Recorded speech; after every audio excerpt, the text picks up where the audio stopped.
Olá a todos. Hoje estamos aqui na Polos sobre Política com Nuno Crato, professor universitário e ex-ministro da Educação no governo de Pedro Passos Coelho. Como podem reparar, hoje a entrevista é um pouco diferente porque o João não pode estar presente por questões de escola, mas ele pede desculpa e para a próxima entrevista ele estará aqui em princípio. E pronto, vamos começar as perguntas. Nuno, mais uma vez, obrigada por ter aceito o nosso convite. Obrigado, eu. Olha, a primeira pergunta que eu costumo fazer aos nossos convidados é o que é que os levou a filiarem-se no partido em que estão filiados.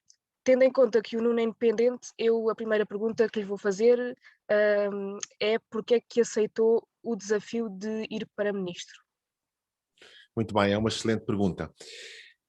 Eu tenho que voltar um bocadinho atrás para conseguir explicar a razão dessa aceitação. Eu comecei a interessar-me por educação desde que me lembro. O meu pai era professor, minha mãe tinha sido professora. O meu pai tirou as célebres pedagógicas, que eram umas cadeiras que as pessoas tiravam depois de ter o curso. O pai estudou matemática, para poderem ser professores. E eu acompanhei essa fase, eu tinha, sei lá, os meus 9 anos, 10 anos, e comecei a ler os livros que ele lia, o Claparède, o Piaget, comecei a ler aqueles livros. E a história da educação, e achei o assunto interessante. Portanto, desde há muito tempo que eu me interesso por educação, mas nunca pensei que a educação seria um ponto central para mim, do ponto de vista da educação em si, da teoria da educação, da atividade política relacionada com a educação. Mas ao longo dos anos fui sempre refletindo sobre o assunto, sempre pensando, sempre tendo preocupações pedagógicas.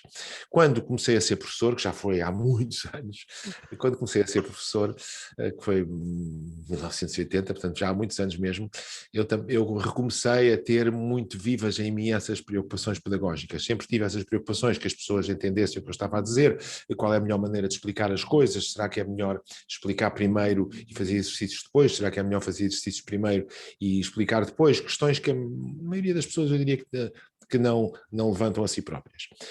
Mas interessava-me por isso. Quando tive filhos e os filhos começaram a ter uma educação, eu comecei a acompanhar mais de perto. É o que acontece com muita gente.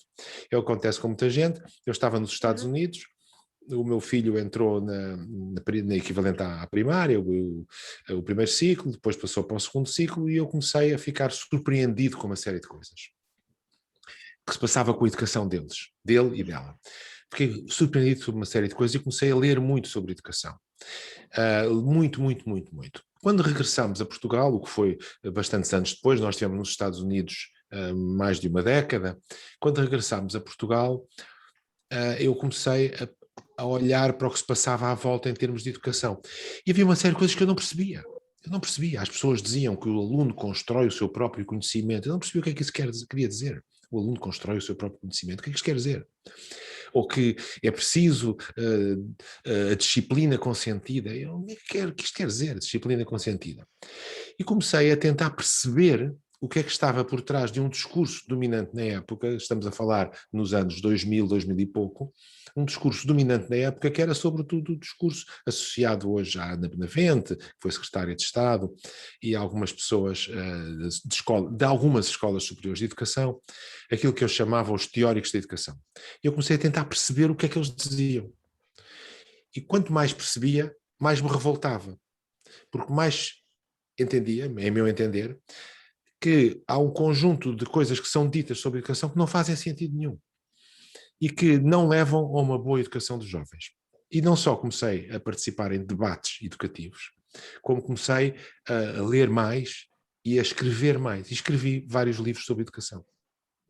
Um dos livros que eu escrevi foi um livro que teve um sucesso muito grande em termos de vendas, que foi O Eduquês em Discurso Direto, Crítica da Pedagogia Romântica e Construtivista, é o nome desse título, desse livro.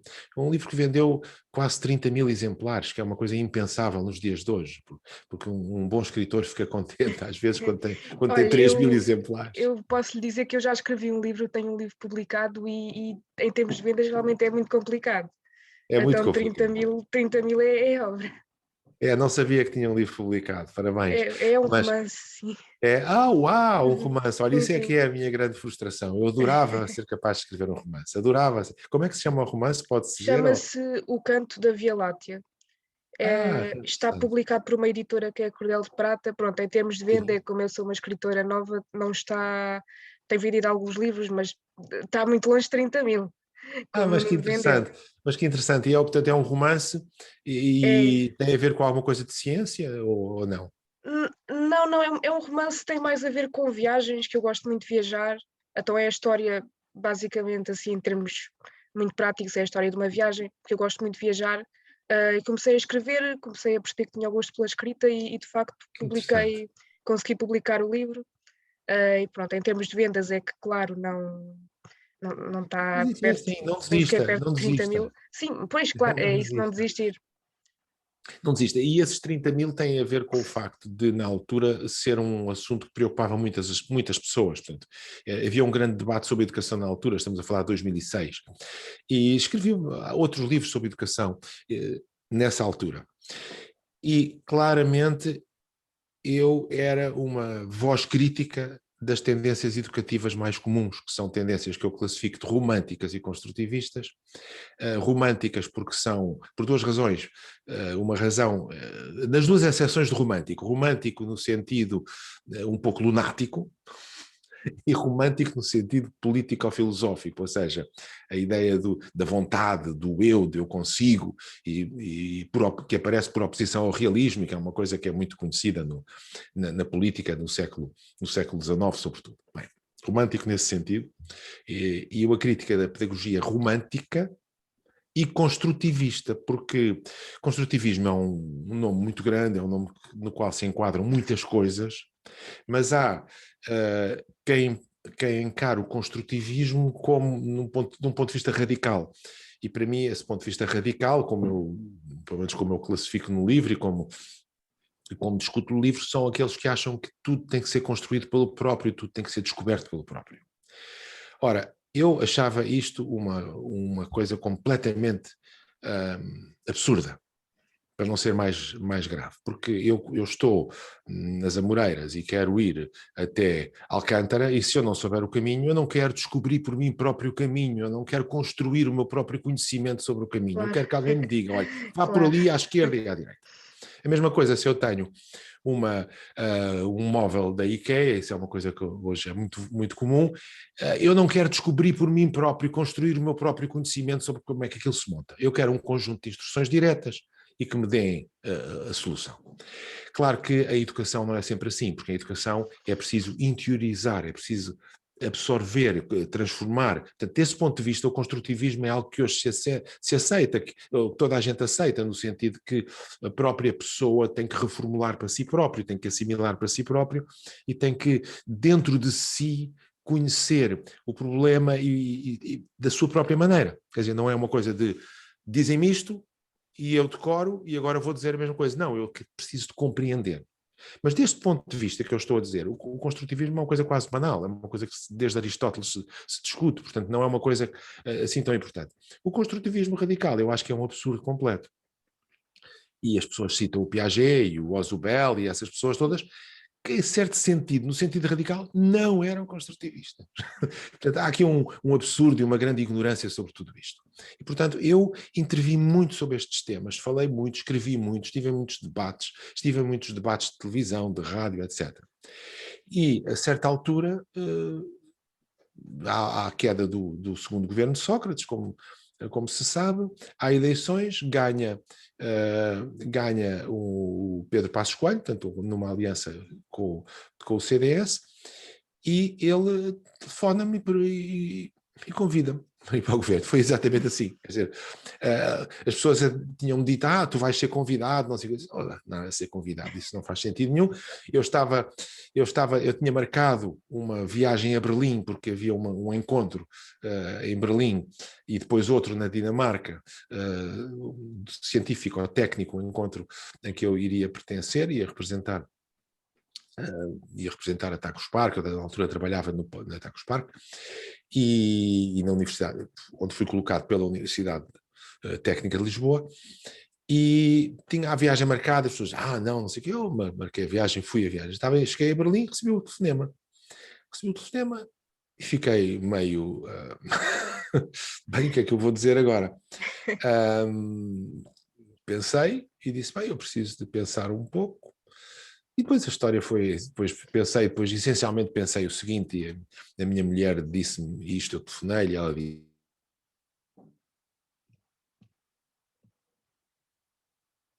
para pior, mas tu é que sabes, porque este argumento foi um argumento que não é um argumento a favor, mas colocou a situação de uma maneira muito clara, que disse, se dizes que não, jamais voltas outra vez a falar sobre educação. Porque tiveste a oportunidade de tentar mudar as coisas e recusaste essa oportunidade. Se dizes que sim, vai ser uma vida bastante, enfim, bastante difícil, mas é contigo. E eu pensei e disse, bem, tenho que dizer que sim. E disse que sim, e não me arrependo de ter dito que sim, porque eu acho que enquanto estivemos no governo, na área da educação, fizemos muitas coisas muito positivas. Muito positivas. E conseguimos fazer isso por variedíssimas razões, porque havia uma boa equipa, porque havia o movimento do próprio país no sentido de melhorar a educação, porque havia apoio do primeiro-ministro e conseguimos mudar as coisas. Muitas coisas conseguimos mudar, eu posso lhe dizer 2 ou 3 Sim, coisas. eu ia perguntar se queria dar exemplos dessas Posso dar coisas que exemplos. Olha, conseguiu o mudar. primeiro exemplo que eu me lembro é o inglês. Por exemplo, a Bia naturalmente não sabe isto, ou já se esqueceu disso, ou nunca lhe disseram, mas em 2011, quando nós fomos para o governo, o inglês não era língua obrigatória em nenhum ano da escolaridade. Nenhum ano da Pois eu escolaridade não tinha o sabia inglês disso, porque como língua eu tive obrigatória. inglês, pelo menos na escola desde o quinto ano.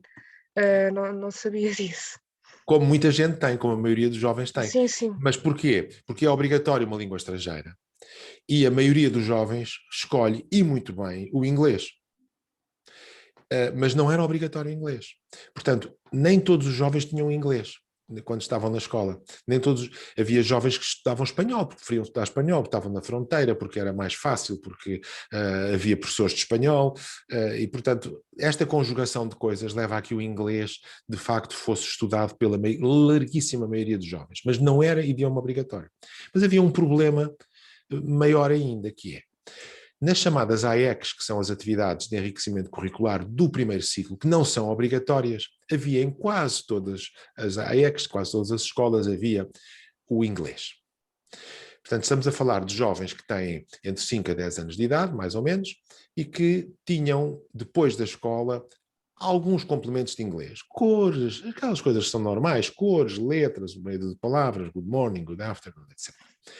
E o que é, não estou a dizer que seja negativo, mas é o que existia. Primeiro ciclo. Segundo ciclo, alguns jovens tinham inglês, o caso da Bia, que a partir do quinto ano teve. Outros não tinham inglês no segundo ciclo e tinham depois no terceiro ciclo. Portanto, a partir do sétimo ano tinham inglês.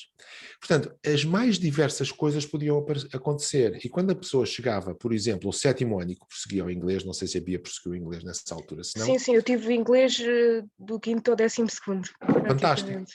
Foi. Portanto, fantástico. Portanto, teve inglês ao longo de um período grande, ao longo de 8 Sim, anos. sim. Teve inglês durante muito tempo. Sim, e eu Agora, antes disso ainda tinha tido algumas aulas porque eu andava no ATL e ensinavam lá inglês também.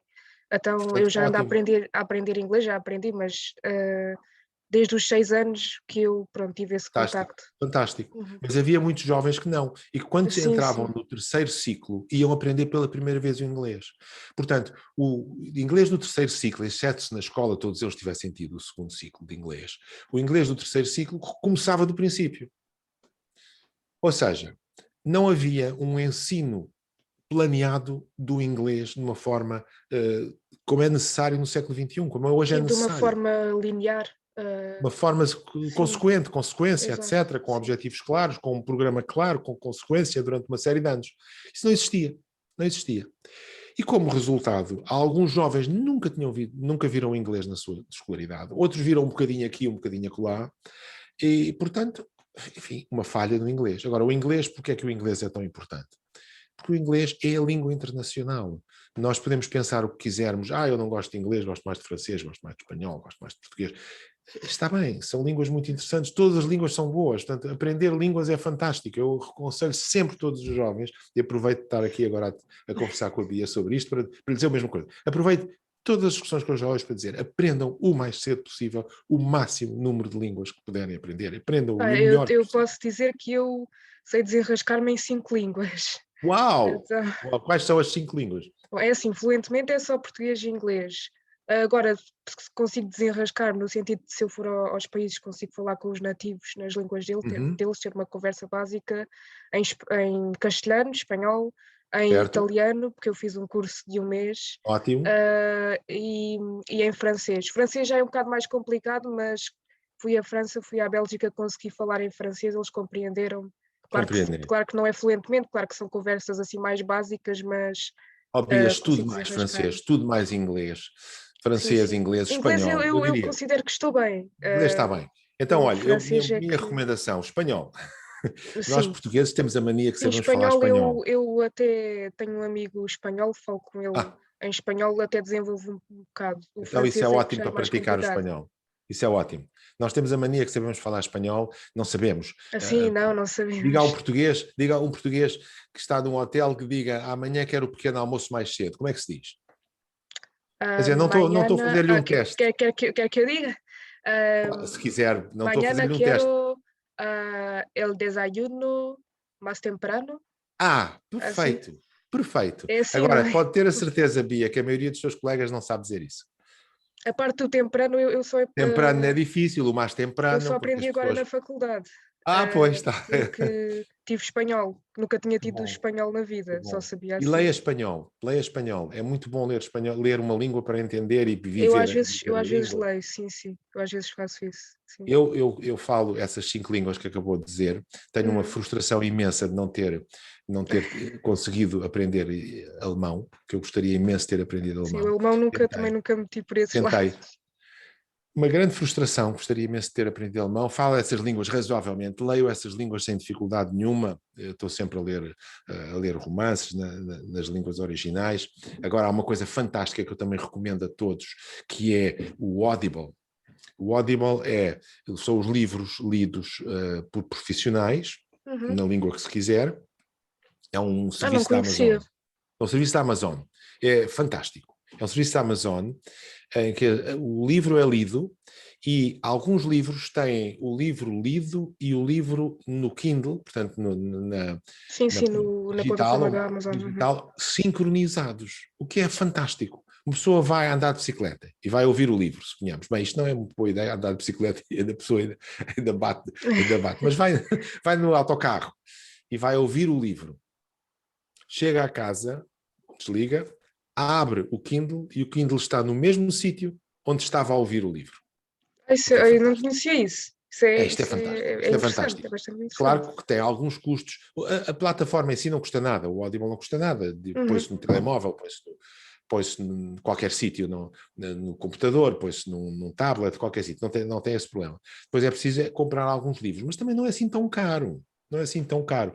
E livros, sobretudo clássicos, que são aqueles que eu Uhum. acho que são mais interessantes de ouvir no original, na língua original, livros clássicos, às vezes são muito baratos, às vezes são mesmo muito baratos, são 2 euros, 3 euros, coisas muito, muito baratas. Mas enfim, portanto, é uma coisa que eu aconselho fazer, porque a pessoa é completamente diferente e a pessoa vai treinando a língua que está a ouvir e que está a falar, etc. Eu tive a sorte também de viver em Itália durante alguns tempos e foi muito interessante. Para mim foi uma descoberta. Foi em que zona? Já agora? Zona do Norte, ao pé do Lago Maggiore, portanto, norte Aí de nunca Milão. tive. Já estive em É, Itália. Nessa é zona gostava fantástico. de ir, nunca tive. Que zonas é que esteve? Estive em Roma e estive no sul, em Policoro, Nova City, em Taranto, em Uau, Matera, sim. E que até bom, visitei várias coisas. que bom. E pronto, mas no norte Eu conheço muito nunca mal o tive. Sul, conheço muito bem o Norte, conheço muito bem o Norte mesmo, digamos, durante anos e anos e anos passei por lá, portanto trabalhei lá também, mas conheço muito mal o Sul, conheço Nápoles, aquela zona da costa Uhum. amalfitana um bocadinho e tal, Roma um bocadinho, enfim, mas olha, é muito bom conhecer países, de facto, é fantástico conhecer países. É. Uhum. Mas enfim, olha, eu estou aqui a dispersar-me, deixe-me lá voltar. Eu acho que hoje não vamos conseguir acabar as perguntas se eu demorar tanto tempo com, com cada pergunta, mas para ser muito rápido, para explicar melhor a coisa. Portanto, estava eu a dizer, a Bia tinha-me perguntado, coisas que foram feitas. Eu disse, inglês. O inglês foi transformado em língua obrigatória para todos os jovens na escolaridade durante 7 anos consecutivos. Desde o 3º ano de escolaridade, portanto ainda no primeiro ciclo, até ao 9º ano de escolaridade. Neste momento é isto que se passa. Os nossos jovens, quando entram na escola, já sabem que no 3º ano de escolaridade vão ter inglês e que esse inglês se vai prolongar durante 7 anos consecutivos até ao 9º ano de escolaridade. 9º ano de escolaridade. E que esses 7 anos consecutivos têm metas curriculares que estão concebidas para serem feitas ao longo desses 7 anos.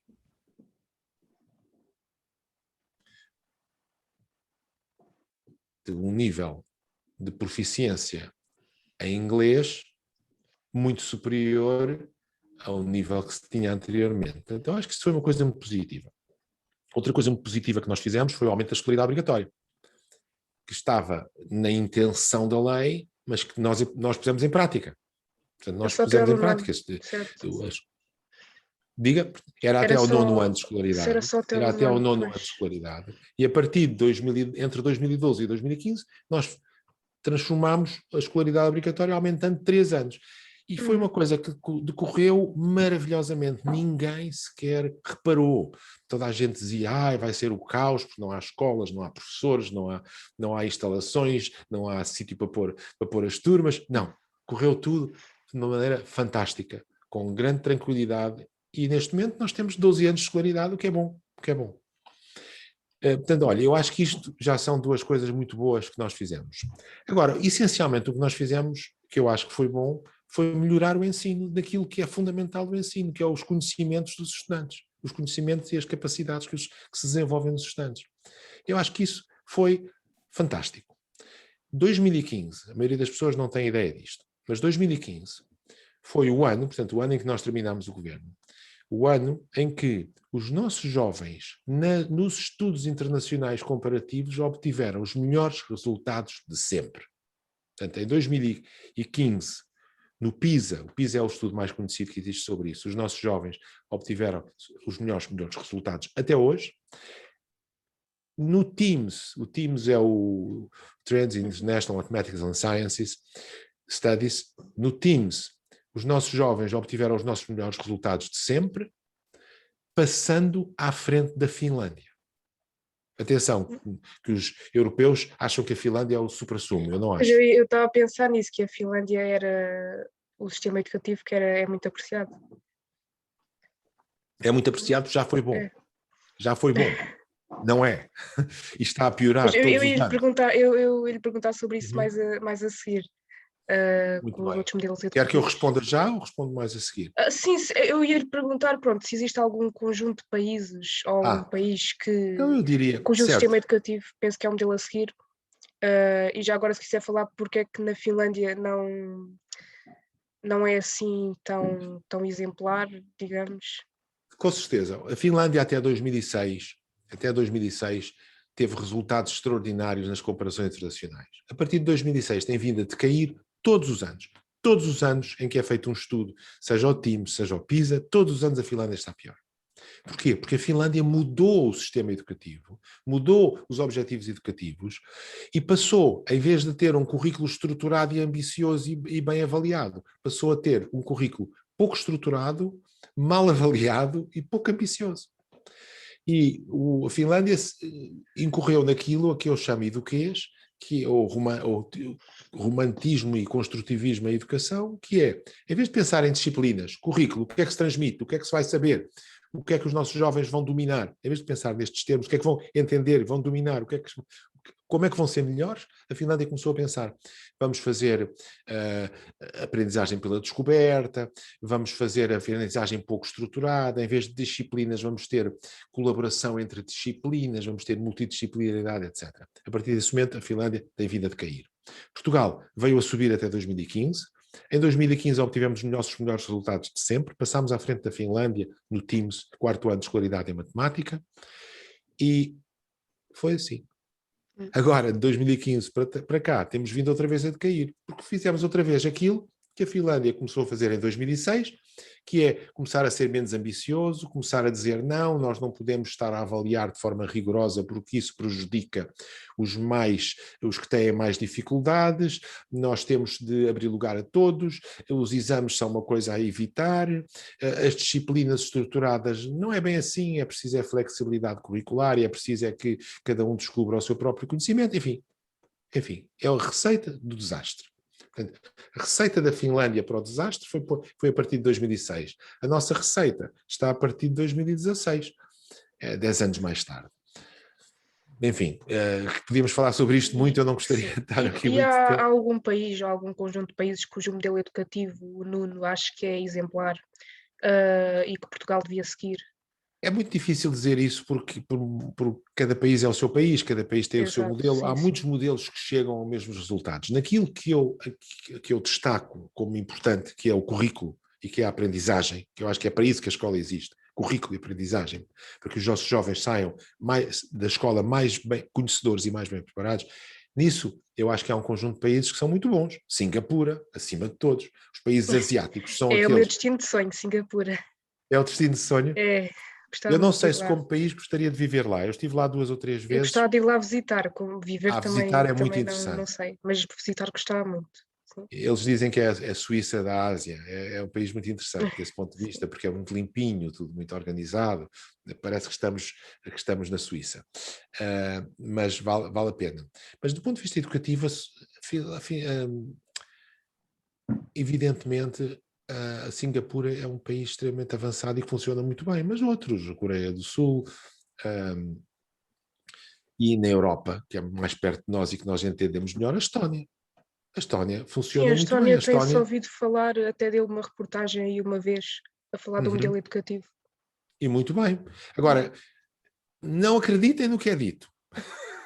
Porque isto de certeza, quem foi lá fazer a reportagem foi lá convencer-se a si próprio ou a si própria daquilo que achava sobre a Estónia, quase certeza. Quer dizer, não, o que é que se passa na Estónia? O que se passa na Estónia é que a Estónia passou a ter um currículo bem estruturado, com esse currículo bem estruturado ter avaliação rigorosa, estabilidade educativa, currículo ambicioso, e pronto, a receita é só esta. É só esta. E a Estónia é o melhor país da Europa neste momento. Olhamos para os outros países, Itália, Espanha, etc., e não estamos muito bem. Portanto, eu diria que é difícil o modelo em si, mas temos aqui 2 exemplos muito bons, a Estónia e a Finlândia, e a Estónia mais perto de nós. E pronto, eu agora podia continuar aqui a falar de algumas coisas boas que se fizeram na educação, mas como aquilo que mais me preocupa é o currículo e a avaliação e é a transmissão para as novas gerações dos conhecimentos, das capacidades e a formação das novas gerações, eu acho que aí nós fizemos um bom trabalho, porque seguimos uma receita que é muito simples. A receita é muito simples. É currículo estruturado e ambicioso, disciplinas e depois a seguir avaliação. Claro que são Okay. necessários bons professores, são necessários recursos, etc, etc. Demorei tanto tempo a responder a isto que acho que agora tenho que ser muito rápido nas próximas questões. Diga-me. Sim, mas já respondeu a várias questões que eu tinha aqui, Ótimo. pronto, estruturadas. Agora eu vou-lhe perguntar o que é para si um bom professor? Quais são as características de um bom professor? Quais serão? É muito difícil dizer isso, mas eu vou tentar. Um bom professor é um profissional, primeiro. É uma pessoa que leva muito a sério a sua profissão. E para levar muito a sério a sua profissão, tem que dominar bem a matéria que está a transmitir. Ou seja, a primeira característica de um bom professor é saber o que está a ensinar. Quer dizer, se eu fosse ensinar judo, por melhores, por melhores técnicas expositivas que eu tivesse, eu seria um péssimo professor de judo, que eu não sei nada de judo. Portanto, eu seria ou se fosse ensinar chinês, a mesma coisa. Eu poderia levar os alunos a descobrir por si próprios, de acordo com os novos modelos educativos. Não funcionava. Portanto, o professor tem que saber aquilo que está a ensinar. Matemática é matemática, física é física, etc, etc, etc. Depois, tem que ser um bom profissional, ou seja, tem que saber transmitir as coisas para os seus alunos, tem que saber liderar uma aula, fazer os alunos pensar, transmitir-lhes as ideias, fazê-los trabalhar de uma maneira organizada, ser muito organizado nas suas aulas. Eu acho que a organização é uma coisa fundamental para um professor. O professor pode ser muito liberal, no sentido de deixar os alunos falar, de fazer trabalhos de grupo. Acho isso tudo ótimo. Fazer trabalhos de grupo, fazer apresentações, reuniões fora da sala de aula mais tarde, o que seja, pode ser muito liberal, mas tem que ser muito organizado, ele tem que saber onde é que quer chegar e qual é o currículo que ele vai seguir. Bem, e o professor em Portugal segue o currículo nacional, claro, mas neste momento o currículo nacional está muito confuso, porque existem vários documentos do currículo nacional. Minha recomendação é, sigam o que há de mais estruturado no currículo, que são as metas curriculares. Ok, obrigada. Hum, Agora eu vou-lhe perguntar algo mais relacionado com a sua carreira. Pronto, o Nuno já estudou e já trabalhou em vários estabelecimentos de ensino superior, estudou na Universidade de Delaware, se não me Uhum. engano. Gostei Pronto, imenso, sim. de todos os estabelecimentos de ensino e onde já estudou e onde já trabalhou, qual é que acha que é aquele que se destaca mais pela positiva e porquê? É tão difícil dizer, é tão difícil dizer isso. Olha, os sítios onde trabalhei, daqueles que se destacam mais pela negativa é a Comissão Europeia. Porque é uma coisa burocrática, confusa, com objetivos que mudam todos os dias e com bastante pouco realismo, para não dizer coisas piores. Os sítios que mais gostei, quer dizer, eu gostei de estar a trabalhar para a Comissão Europeia no Joint Research Center, portanto é um trabalho científico da Comissão Europeia. Gostei de estar lá porque conheci pessoas interessantes, fiz algum trabalho interessante, publicámos um livro sobre data analysis, que foi um trabalho interessante, acho eu. Gostei de lá estar, mas não gostei do sítio, não gostei da Comissão Europeia.